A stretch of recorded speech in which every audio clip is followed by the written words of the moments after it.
Sports app. There's a kid on the Braves that's from L.A. He went to Harvard Westlake, which is like the hardest school in Los Angeles. Max, is it Fried? He's a pitcher for the Braves. Max Fried. I just read a story on him. Hasn't given up a run in 4 games. Wow. He's like a kid over from here in L.A. for the Braves. He's a stud muffin. All right, Chris Broussard, you mentioned on Undisputed, for those watching, it's a very popular show. A young man named Skip Bayless, Shannon Sharp, Jenny. Up and coming show. And so you were on that show this morning, and I want to play a tape from that with Chris. Go ahead. The other elephant in the room is this ESPN article that Magic alluded to, that the LA Times alluded to. There has been talk for months, that an article ESPN is working on is coming out about Magic's treatment of people in the organization. Mistreatment. Yeah. I heard about it, I can't remember if it was late November or early December. I had come, and I was told it was coming out within weeks of that time. I came to the conclusion before yesterday, the Lakers and the league got ESPN not to do the article. Okay, what's going on? Well, like I said, I was hearing in late November, early December, around that time, that there's an article coming out. Very anti-Magic? Well, not just Magic, Pelinka, Rob Pelinka as well. Now, Magic talked about it. He shot it down. I'm going to say this. I don't know when mistreatment, I don't know what that is. Knowing Magic, working with Magic closely years ago, I can't imagine him mistreating people in the organization. It's just not his DNA. No, I can't imagine that. But I've heard it's a negative article about Magic and Rob Pelinka. Not just one or the other, both. So the culture. Now, again, I was hearing it was going to come out, months ago, and it still hasn't. Someone told me recently it's because they're getting, lawyers and legal stuff and making sure everything's cool with that. But I was under the impression, as I said on Undisputed, that I thought the league had gotten ESPN to squash the article. Could I simplify yesterday's press conference into this? Magic wanted Luke fired. Jeannie didn't want to fire him. Magic stepped down. Is it that easy? That's fair speculation, but Magic said, and everyone else has said, that Jeannie was giving Magic the power to fire Luke if he wanted to. There are also those that feel like Magic really wanted. Now, he did want Luke fired. He admitted basically he was going to fire Luke, but that he wanted Pelinka out too. And you obviously didn't give a ringing endorsement of Pelinka yesterday, but there are GMs around the league, people around the league that aren't answering the phone or returning Rob Pelinka's calls. Yes, I've heard that. Rob Pelinka has a lot of enemies. He was a big time agent. And he was, listen, I think he's smart.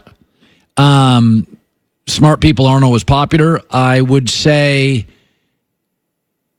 you tell me if I'm wrong on this. What I always hear about Pelinka, he's smart, he knows it.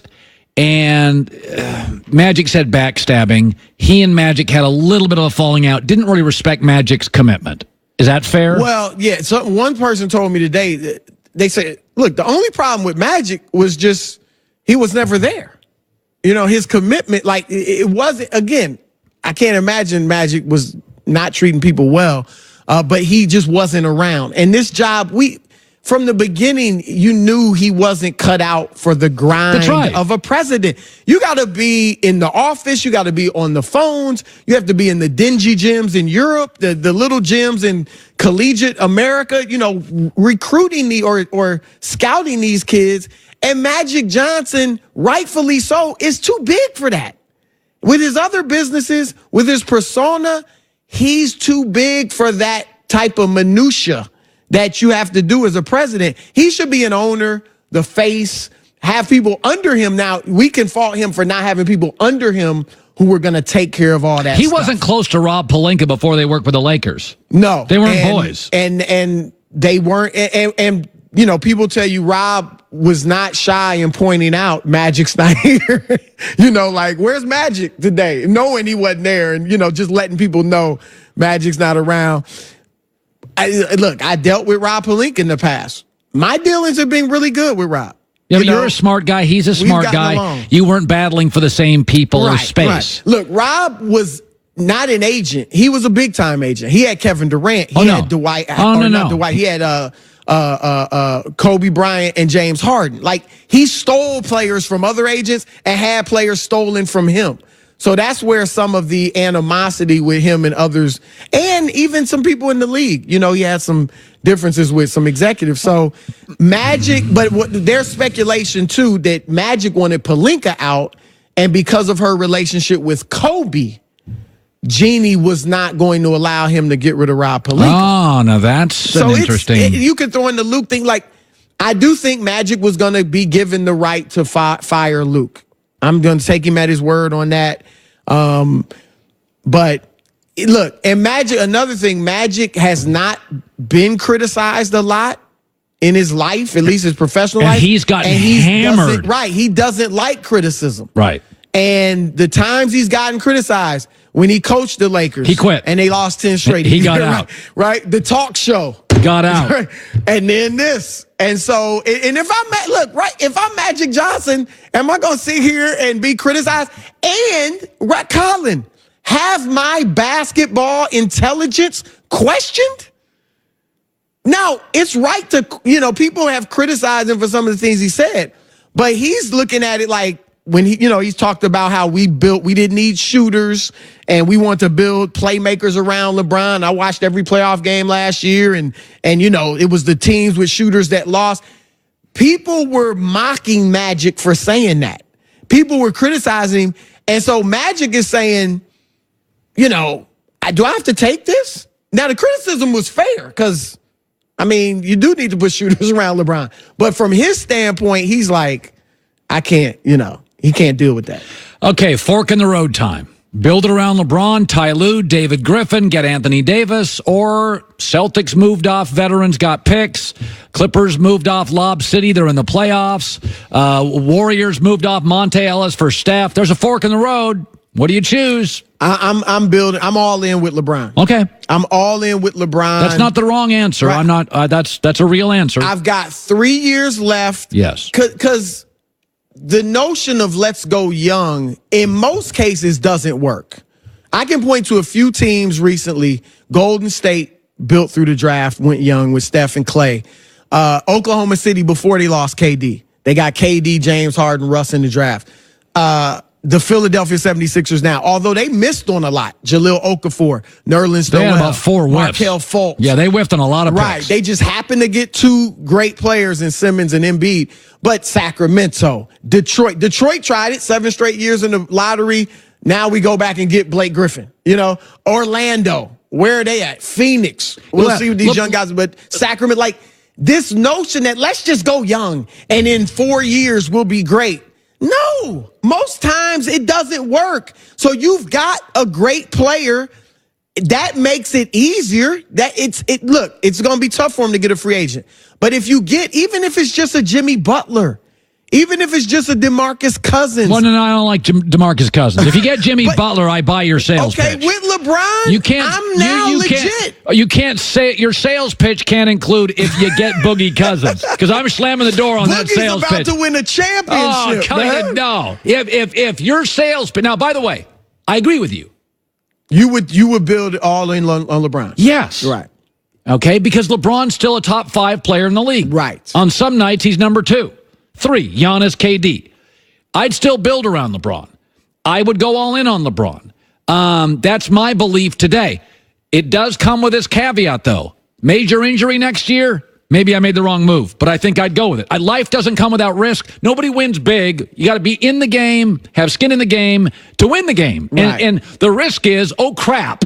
30-second game, LeBron has a major injury, and you're looking at Kobe at the end. You're like, this is the new reality. No, you're right. Look, Steve Nash played, 10 games for him? No, but I believe the fork is, I got LeBron. I think he's going to be healthy, rejuvenated, chip on his shoulder. I'm getting I'm going to get an all-in Big Ben this year, an all-in Aaron Rodgers this year. I'm going to get an all-in LeBron James this year. Yep. Those 3 guys have been ripped all season. And here's the thing. If you hire David Griffin, and there's other names I could throw out. Masai Ujiri in Toronto. Chauncey Billups. I know he hadn't done it, but he's respected. Yeah. You know, players like I'd rather not have famous people. Chauncey's in that middle. He is famous. He's but famous. You know, right? Okay. No TV people. Michael Winger from the Clippers or Troy Weaver under Sam Presti in Oklahoma City. They're grinders, career executives. Young guys, though, who you can go out and get and build this If you the right drive way. anything better than a Toyota Celica, I'm not hiring you. Well, here's the thing about David Griffin that I like. Joy's tolerating me at this point. She's just tolerating me. I hear you, though. Well, look, David Griffin is not just a move to appease LeBron. No. He's a smart guy. Good. No, right. My sources love David. He's very bright. He would be good, and he's a strong personality, so I think he'd, do what he'd have to do. And Ty Lue, look, at the end of the day, you got to get a coach in the front office that LeBron respects and that get along with him, that he feels good about. That doesn't mean you don't let him run the franchise. Don't let him and Clutch run the franchise. Okay, I'm in on LeBron. But why can't I go find the next Nick Nurse? LeBron's smart. He wants a smart coach. He didn't want a golfing buddy. LeBron's not into that stuff. Nothing against Ty Lue. But, I mean, you can't tell me there's none of their Budenholzer out there. I think LeBron would put his arms around a super smart guy. That's interesting because I would love to see LeBron with a guy like that. But I don't know. It wasn't like David Blatt didn't know basketball. David, by the way, hasn't been hired by anybody else. David had a swag that the players felt he didn't deserve. Yeah, he turned a lot of people off. Right. But he struggled. I like it. A Budenholzer, one of those young guys. But I just, at this stage of his career, I don't know if that's. I don't know if I'm going that route. Ty Lue's a good coach. I think I would go. Yes, I think Ty's a better coach than Luke. The question too, though, Colin, is with all due respect to Jeannie, who did a great job in the business aspect of the Lakers. She's not a basketball person. No. Who's making this decision? Well, they don't have anybody. She's going to consult Kobe, who she did on Pelinka, which hasn't really worked out. Okay, so you got Chauncey Billups and Kobe for me. I don't want famous people. She needs to call. No, I'm not saying hire Kobe. I'm saying she's probably going to talk to Kobe about this decision. I would talk to Kobe. Who else she talking about? Call Jerry West. I think Jerry would talk to her. Absolutely. I don't think he'd take the job, but talk to him and get some of his advice. But this needs to be right. It can't be the old mom and pop Lakers. Don't bring in Phil Jackson. Oh, I like Phil. I like all these people. I want them as you know what I'd do? I'd call Phil and Jerry West. I'd say, here's $25,000 each a month. Give me your phone number. I can call you at any time. That's what I believe. Jerry, you're rich. You live in Malibu, right? Well, you're Jerry's rich. with the Clippers now. Well, okay, whatever I got to pay. I do think he talked to her and just